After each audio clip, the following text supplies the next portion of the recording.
Hello everybody, Bernadette again, Simply Be Art in Cape Town.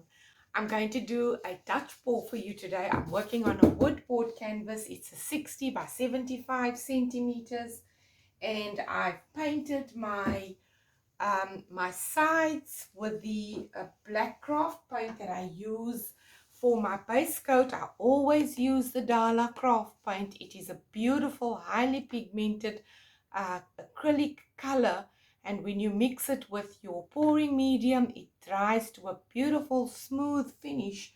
I have no hassles with it, so I've just used a regular paintbrush, and I still have some residue of the base color on my paintbrush, and all I'm doing now is I'm just cleaning off the residue left in the paintbrush on my canvas, and it will be just fine.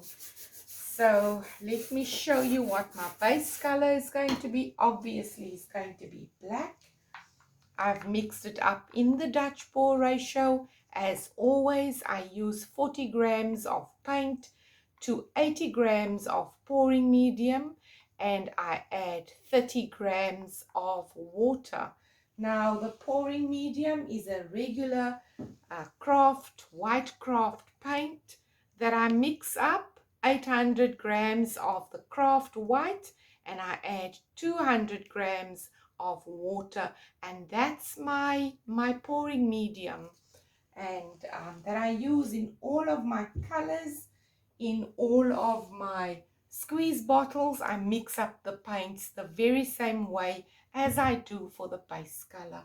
So once again, 40 grams of paint, 80 grams of the pouring medium, and 30 grams of water, and then I would store it in these beautiful squeeze bottles. I find these squeeze bottles at the local plastics wholesale store, and in South Africa we call it Mambo's, or you can get it at your plastics warehouse or plastics depot, whatever plastics store is close to you. So it's time for us to lay down the base color. I'm just going to pour some black, and then I'm going to spread it out with a spatula. I don't blow this out. I use my spatula because the spatula helps me to feel how much paint is covered on the canvas. So I have a silicone spatula. It works beautifully well for me, and I've never had any issues with it. So very, very light touch, just pushing that paint from the center to the edges. I'm not going to go over my edges yet. I'm just making sure that I have enough paint to cover my base of my wood board canvas. I'm going to speed you up at this point a little bit, because I don't think you need to watch me layer paint, and then I'll talk to you a little bit later when I'm done with spreading the base color.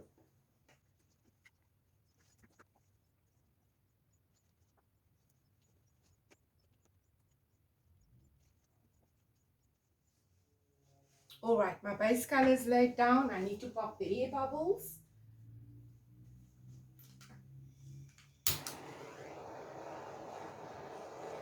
Using a torch to pop the air bubbles ensures that my paint is nice and smooth and even and ready for the colors.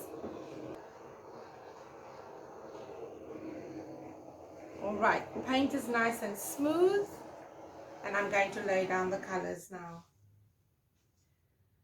So I've done quite a number of fire Dutch pours in the colors of red and golds and oranges and yellows, and this is a request from a lady who wants to give this painting as a gift to her dear sister. So I'm going to do a Dutch pour. It's not going to be a minimalistic Dutch pour.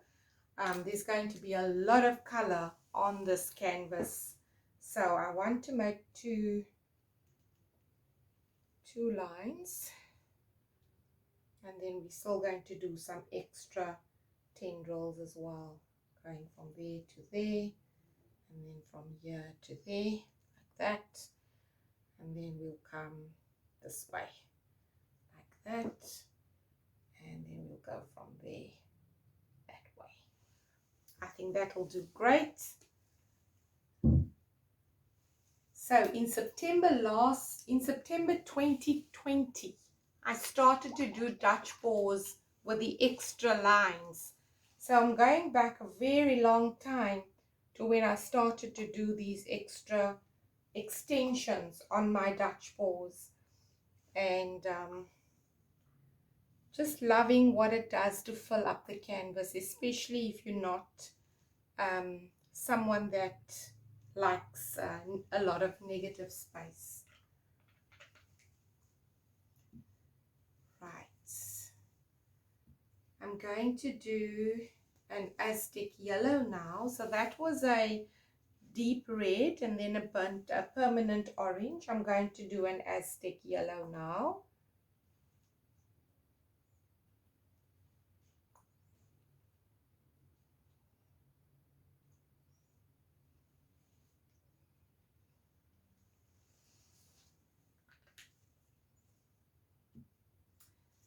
I'm going to do Dala's bright red now. Also love this color.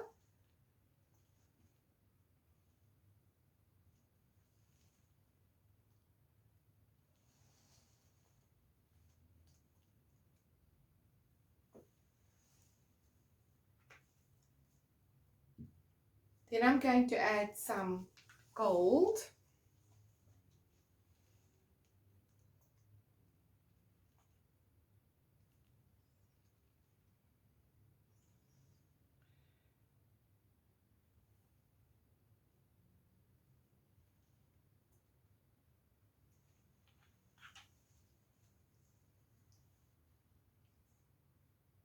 I'm going to do a titanium white. It's a pearl white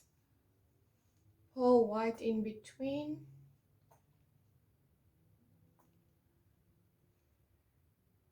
Lots of colors.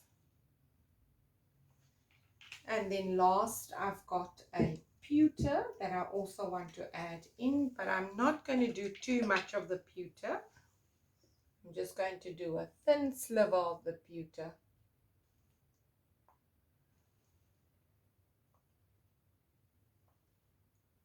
Here we go.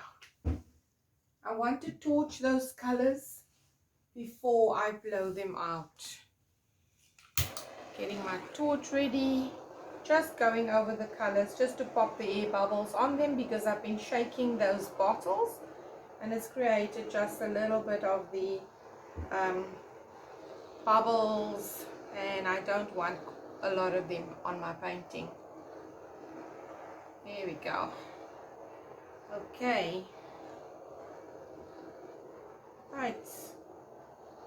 Gorgeous. Loving that. I need to plug in my dryer, and then we're going to blow this one out. I'm using a Babyliss 2100 hair dryer, and I use it on low speed on cool air.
Yay! I'm loving this one. I'm really loving this one. I just want to get this a little bit feathered out right there. Now I'm happy. Now I'm happy. I'm really happy with this one. All right, I'm going to create some definition in the petals. Let's first torch it and see what comes up. There's already quite a lot of cells in this painting, but let's just torch it and see what else we can get.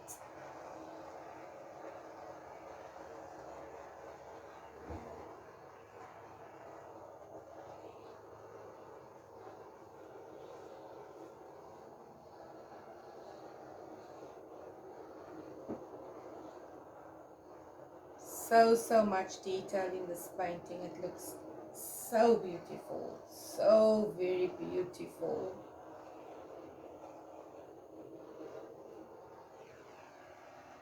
Awesome. Just loving it, loving it, loving it. Oh my word, just loving it. It is gorgeous, absolutely gorgeous. Oh wow.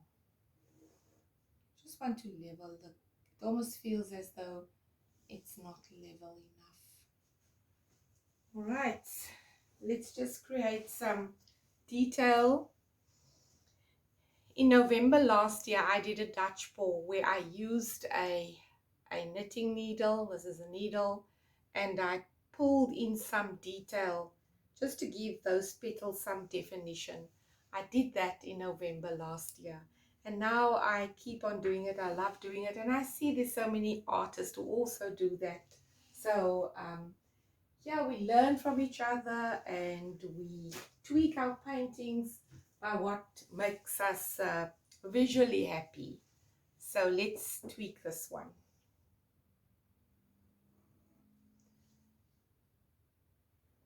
Not making too big of an indent, just pulling in some of that black into the painting.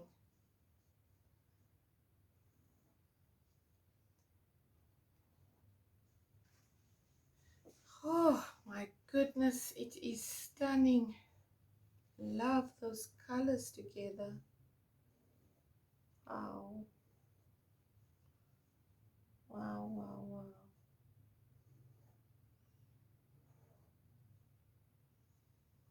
Now for the drying process. It's going to take a few days to dry, and then I'll show you the dried results. But first, let me bring you down for your closer look.